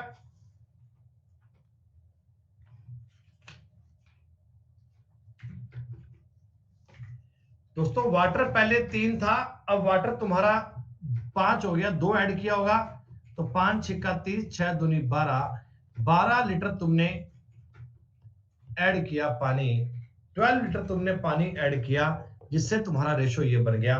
वैल्यू सिस्टम का कंसेप्ट देखो यहां काम आ रहा है।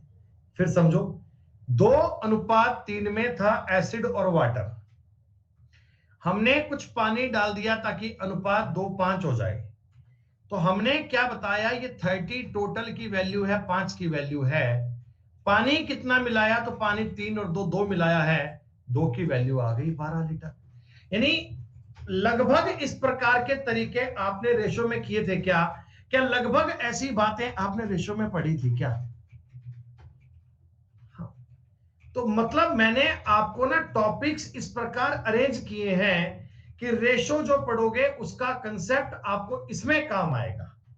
ठीक है, अब इसके बाद जो अगला पॉइंट पढ़ेंगे, सारी बातें आपस में कनेक्टेड है बेटा। एक चैप्टर से सेकंड चैप्टर लिंक करता है, दोनों चीजें आपस में जुड़ी होती हैं, एक से एक की कड़ी जुड़ती है, तब जाके आता है रिजल्ट बहुत शानदार। कोई भी बालक एक बार मुझे इस सवाल का उत्तर नहीं बताएगा, आप जरा मेरी बात को समझना, अंडरस्टैंड करना, लॉजिक समझना। 40 लीटर के मिश्रण में दूध और पानी है। सबसे पहले कंसंट्रेशन आपका सवाल पढ़ने पर होना चाहिए। पानी की मात्रा दोस्तों 10% है। मेरे को एक बात बताओ, पानी की मात्रा अगर 10% है, दोस्तों दूध की मात्रा 90% होगी क्या? क्या मैं इनका अनुपात 9:1 बोल सकता हूं क्या?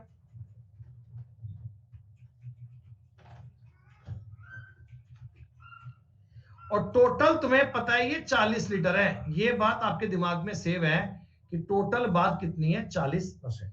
ठीक, इसमें कितना पानी मिलाऊं, इसमें कितना पानी मिलाऊं कि इनका अनुपात, पानी की मात्रा 20% हो जाए, बेटा पानी की मात्रा 20, दूध की मात्रा 80% आएगी। यानी इन शॉर्ट तुम इस चीज को 4:1 बोल सकते हो क्या? बोलो भाई। दूध और पानी का अनुपात था 9:1, थोड़ा और तुमने पानी डाल दिया तो अनुपात बन गया 4:1। दोस्तों अनुपात तो बन गया, लेकिन इस सवाल में एक समस्या हो गई। क्या? आपने दूध पे तो कोई छेड़खानी की नहीं ना बेटा, आपने दूध में तो कोई छेड़खानी की नहीं। आपने कहा नहीं की सर। फिर दूध तो बराबर होना चाहिए क्या? दूध तो जितना पहले था बर्तन में उतना ही आ जाए। दूध पे तो आपने कोई काम नहीं किया, तो दूध को इक्वल करें कैसे? 4 से गुणा कर, देखो ऊपर 36 और 4, 36 और 9, ऐसे लिख लूं क्या? मैंने ऊपर वाले को 4 से, नीचे वाले को 9 से गुणा कर लिया। यानी मेरा सवाल ये बन चुका है, ये बन चुका है। वैल्यू भी ऐसी है, सवाल अपने आप हो गया। दोस्तों टोटल तुम्हारे पास दूध और पानी था 40 लीटर, 36 और 4, ये 40 ही हो गया। कितना और पानी डालूं? तो भैया इसमें पानी 4 था, इसमें पानी 9 है। क्या तुमने 5 लीटर पानी ऐड कर दिया होगा क्या? अभी आपको ना बेटा आगे जब चलेंगे, आगे जब पढ़ेंगे ना बेटा, तो मैं इन क्वेश्चंस को करने का इससे भी आसान तरीका बताऊंगा। मैं आपको इनसे भी इजी तरीका, इनसे भी इजी बात सिखाऊंगा। लेकिन अभी हाल फिलहाल के लिए ना आपको ये चीजें यूं ही समझनी है, जैसे मैं बता रहा हूं वैसे ही करना है सवाल, ताकि इन पर पूरी कमांड बन जाए, इन पर पूरा काम हो जाए। आपको ये रेशो वाली बात अब डरने की चीज नहीं है।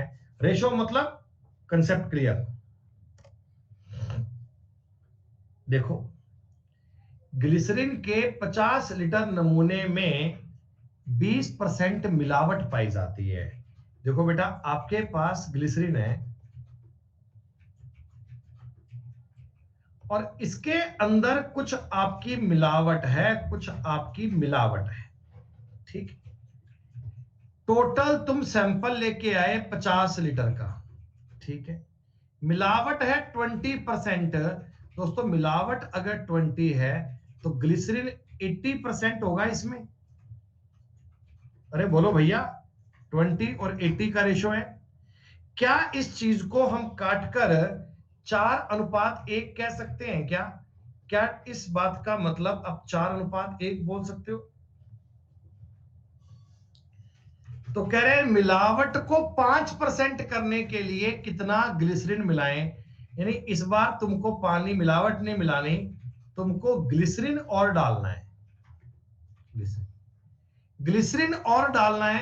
तो कह रहे हैं 5% मिलावट होनी चाहिए। बेटा ये अगर 5 है तो बताओ ये 95% होना चाहिए क्या? ये 5 तो ये 95 होना चाहिए। हाँ दोस्तों, क्या इस चीज को काटकर 1:19 नहीं 19:1, अरे भाई 20:1 नहीं 19:1, अगर 5% मिलावट है तो 95% ग्लिसरीन होगी। 19:1। देखिए मेरे पास बर्तन में ग्लिसरीन थी, मिलावट थी, मैंने ग्लिसरीन थोड़ी और डाल दी, तो मिलावट में तो कोई चेंज नहीं हुआ ना। मिलावट जितनी पहले थी उतनी आज है। और देखो सवाल में भी मिलावट उतनी है, एक थी एक है। आप मुझे इतना बता दीजिए बच्चों, ये 50 क्या 5 की वैल्यू है क्या? टोटल टोटल ग्लिसरीन 4 से 19 हो गई, तुमने 15 और डाल दी क्या? सवाल का उत्तर आ गया 150 लीटर। ये सवाल करना कितना डिफिकल्ट मुश्किल काम था। मैं उम्मीद करता हूं जिन बच्चों ने रेशो पढ़ा है उनको तो ये कंसेप्ट समझ में आ रहा होगा, उनको तो ये बात पल्ले पड़ रही होगी कि मैं ये एक चीज को इक्वल कर रहा हूं, एक चीज को इक्वल कर रहा हूं, एक चीज की बात को, कनेक्टिविटी को सेम कर रहा हूं। बेटा 3 टॉपिक हैं एक जैसे, रेशो, मिक्सचर, एलिगेशन आपस में कनेक्टेड है। रेशो पढ़ोगे तो वो काम आएगा मिक्सचर में, दोनों पढ़ोगे तो काम आएगा एलिगेशन में। इसी प्रकार आपको जो परसेंटेज पढ़ाएंगे वो काम आएगा एसआई सीआई में, उसी प्रकार आगे चीजें काम बनेंगी प्रॉफिट लॉस में। तो ये बातें आपको हम स्टेप बाय स्टेप ही पढ़ाएंगे, जिस सिस्टम से ये होनी चाहिए उसी सिस्टम में करवाएंगे।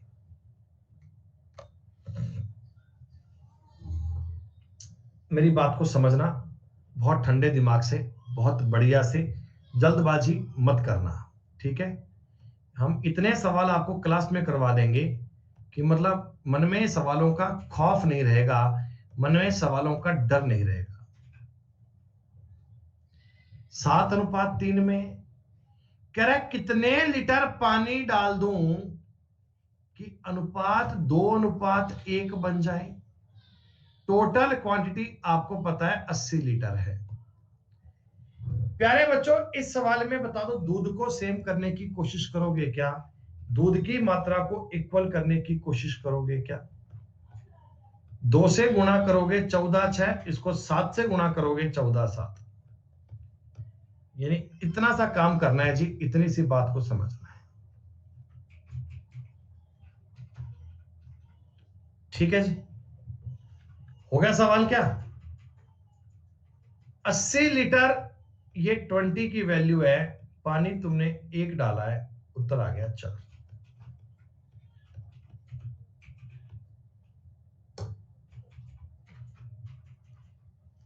थर्टी सेकेंड से कम कम टाइम में, 30 सेकेंड से कम कम टाइम में इस बात का उत्तर आएगा ना?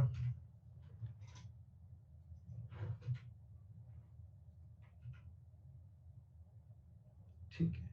स्टार्टिंग में दूध पानी था 14:6 में, हमने थोड़ा पानी डाल दिया, अनुपात हो गया 14:7। 80 टोटल की वैल्यू है, 80 20 की वैल्यू है, तो 80/20 × 1।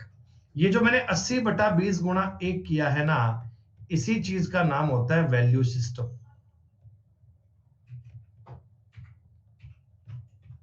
आप में से ऐसे कितने बच्चे हैं जिन्होंने रेशो टॉपिक नहीं पढ़ा? बताना भी एक बार, जिन्होंने हमारी क्लास में रेशो टॉपिक नहीं पढ़ा।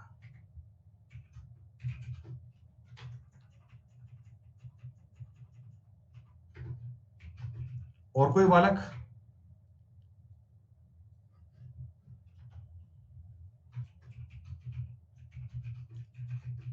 नहीं मेरे भाई रवि, आगे आपको समझ नहीं आएगा फिर। आप रेशो पढ़ के चलना साथ में यार। रेशो में जो कंसेप्ट नियम बताए हैं ना बेटा, वो आगे पढ़ो, वो जरूर पढ़ो, उनके बिना आगे काम बन नहीं पाएगी। बेटा शाम वाली क्लास आज आज नहीं है।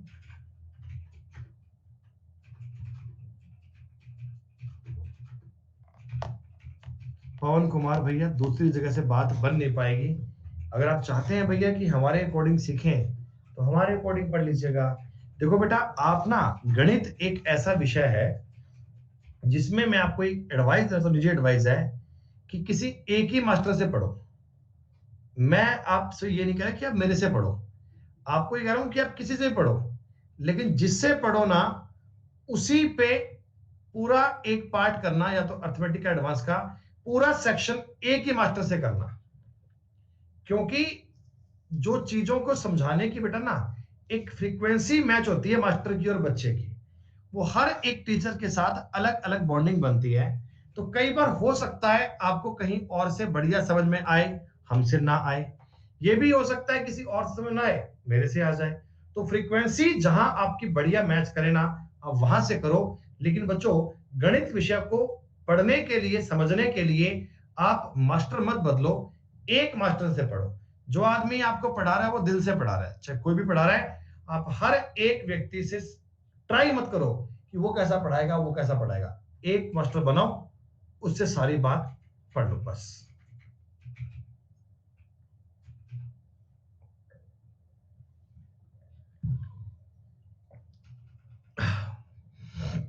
सुनो जी,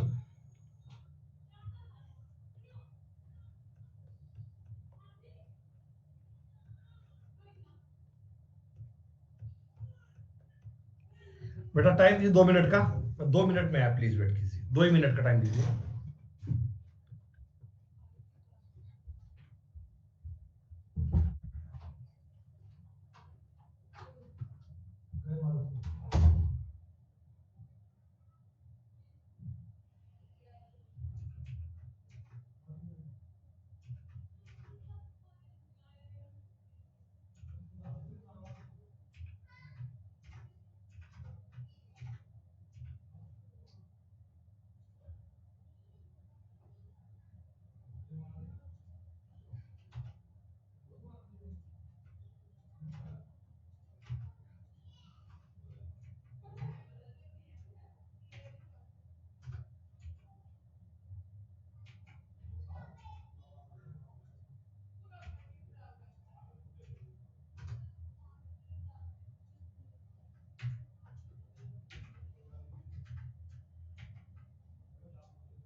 भाई सुनो, एक बात समझो, एक बात पढ़ो, एक बात समझो। आपने इसमें 15 लीटर पानी मिला दिया, इस बार तुमको बता दिया कि पानी कितना मिलाया है, तो नए मिश्रण में 7:8 हो गया। दोस्तों दूध यहां भी 7 है, यहां भी 7 है, पानी यहां 5 है, पानी यहां 8 है, तो रेशो में तो तुमने 3 बढ़ाया है, एक्चुअल में 15 बढ़ाया है। क्या ये 15 3 की वैल्यू है क्या? नए मिश्रण में पानी कितना है? नए में पानी 8 है दोस्तों, तो 40 लीटर तुम्हारे सवाल का उत्तर आ गया। लैंग्वेज को पढ़ने पढ़ने में सॉल्व कर जाओगे, पूरा सवाल करने की नीड नहीं है, पूरा सवाल करने की आवश्यकता नहीं है। सीधी सी बात है बेटा, इनिशियल फाइनल भी करवाएंगे पूजा, एक बार चलते जाओ।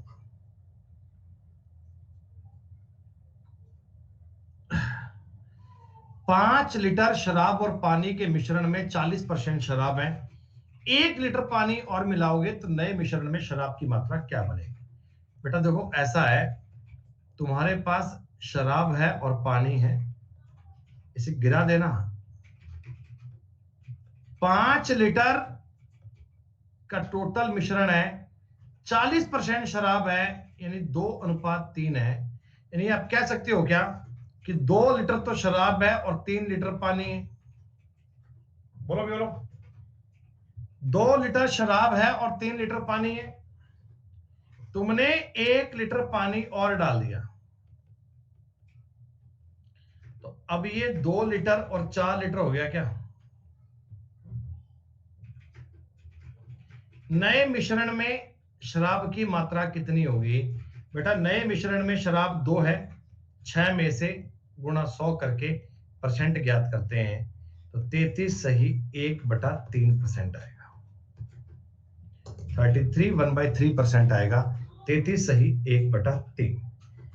अब मैं उम्मीद करता हूं कि ये जो बेसिक वाले सवाल है ना, इनको आप कर पाएंगे। बेटा ये सवाल बताओ, दिमाग में कर पाओगे क्या बिना पेन उठाए?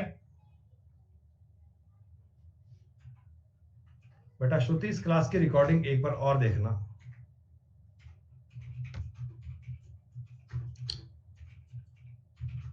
ये सवाल भी आप सेल्फ करेंगे। अरे 6 उनका टोटल, 2 शराब 4 पानी, 6 हो गया ना। अबे यार नालायक, 5 में से ये 2 लीटर, ये 3 लीटर, 1 लीटर पानी डाल दिया, तो ये 2 लीटर, ये 4 लीटर, तो शराब कितने परसेंट है? शराब 2 है।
2 है कितने में से, 6 में से, 2/6, 1/3 बन गया, उत्तर आ गया डी वाला।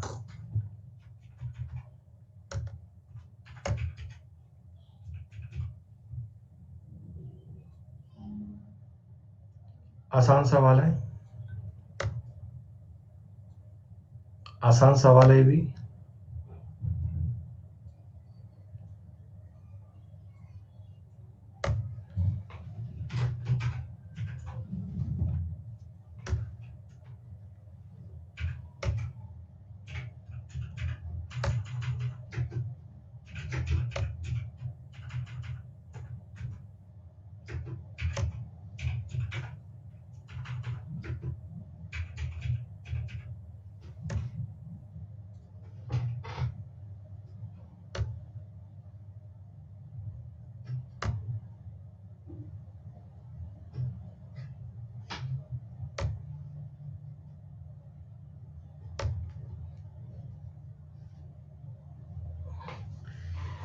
आपको बेटा ये बताओ, शीट के स्टार्टिंग के मान लो 21 नंबर तक के सवाल में कोई डर नहीं लगेगा। 21 नंबर तक के सवाल तो बड़े इजी हैं, इनको आप बड़े आराम से करना। और ना ऐसे नहीं कि आप सवाल को ऑप्शन से करो, कहीं और से करो, आप लॉजिकली सवाल को वैसे लिखकर 2 3 या पानी मिलाकर ऐसे लिख करना, कंसेप्चुअल करना, मतलब आप ये मान के करना कि आप किसी को सवाल सिखा रहे हो, आप किसी को समझा रहे हो। पेन कॉपी खर्च हो तो करना, कोई बात नहीं है, पेपर से करने पे ध्यान मत देना। आप ये ड्राइंग करना, आप इसे लिखना, आप इसको पढ़ना, पूरा सवाल ट्राई करना, तब जाकर आपके कंसेप्ट बढ़िया बनेंगे। सुनो भाई, एक बीकर में एसिड और पानी का अनुपात है 1:x। जरा गौर कीजिएगा, एक बीकर में ना आपके पास एसिड है और वाटर है, ठीक है बेटा, इनका अनुपात 1:x है, पता नहीं कितनी कितनी क्वांटिटी। 300 मिलीलीटर का मिश्रण और 50 मिलीलीटर का पानी मिलाया। देखो बेटा, ये वाली चीज तो आपने मिलाई 300 ml, ठीक है, इसमें तुमने मिला दिया पानी कितना, 50 ml। तो एसिड और पानी का अनुपात 350 ml हो गया, सॉरी 2:5 हो गया। बेटा ये बताओ, अगर मैं ये 300 ml और ये 50 ml मिलाऊंगा तो टोटल 350 ml बनेगा क्या? इसमें से तुम्हें बता रहा है, इस 350 ml की बात कर रहा है कि एसिड, रीजनिंग की क्लास बेटा आज नहीं है, कल है, शाम वाली क्लास आज नहीं है, कल है। एसिड और वाटर ना 2:5 में है, एसिड अनुपात वाटर 2:5 में है। तो क्या आप कह सकते हो कि ये 100 आएगा, ये 250 आएगा? बोलो बोलो, ये 100 और ये 250 आएगा।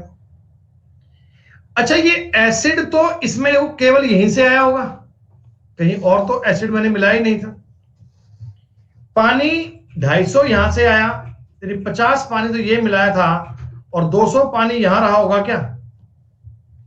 भाई मिक्सचर में अगर 250 पानी बोल रहा है तो 50 पानी इधर डाला था, 200 यहां रहा होगा। तो स्टार्टिंग में जो एसिड और वाटर का अनुपात रहा होगा, क्या 1:2 रहा होगा? ये 100, ये 200। तो x का मान कितना आएगा दोस्तों? x का मान 2 आएगा। x का मान कितना आएगा? x का मान 2 आएगा। अभी जो सवाल चल रहे हैं ना, ये केवल तुमको ये बताने वाले हैं कि दूध में पानी डलता है तो आपको क्या चेक करना है, पानी में दूध चेक करना है तो क्या बात पढ़नी है, सिर्फ लैंग्वेज पढ़नी है सवाल की और कुछ नहीं है। आपको इनसे टॉपिक का बेस क्लियर करना है। बच्चों कल संडे है, कल आपकी इस टॉपिक की क्लास नहीं है, कल आपको पीडीएफ आपको आज ही मिल जाएगी ना, मिक्सचर की पीडीएफ मैं आपको आज ही दे दूंगा। आप लोग उसमें से ना सारे सवाल ट्राई करना, जितने कर पाओ, मतलब अधिक से अधिक। टोटल सवाल कितने? 150 के इसमें मिश्रण में 150। शीट में आपको सवाल दे रहा हूं जी, 150 क्वेश्चन है, 150। आप अटेम्प्ट तो सवाल जितने कर पाओ करना, चाहे सवाल इजी लगे, चाहे सवाल टफ लगे, चाहे कोई बात कैसी भी हो, हर एक सवाल को अटेम्प्ट करना। कर पाओ तो बहुत बढ़िया बात है, ना कर पाओ तो छोड़ देना बेटा। हम मंडे को ये टॉपिक पूरा कर लेंगे बहुत बढ़िया से। लेकिन आप मंडे की क्लास में आने से पहले पहले मिक्सचर के सारे सवाल एक बार पढ़कर आइएगा, अटेम्प्ट करके लाइएगा। जितने कर पाए शुक्रिया, अच्छी बात है, ना कर पाए उनको छोड़ देना। ठीक है बेटा, तो आज इतना ही काम करते हैं, फिर बाकी बातें बेटा कल मिलते हैं। आज शुक्रिया, नमस्कार बच्चों, जय हिंद, जय Bharat, bye bye, take care.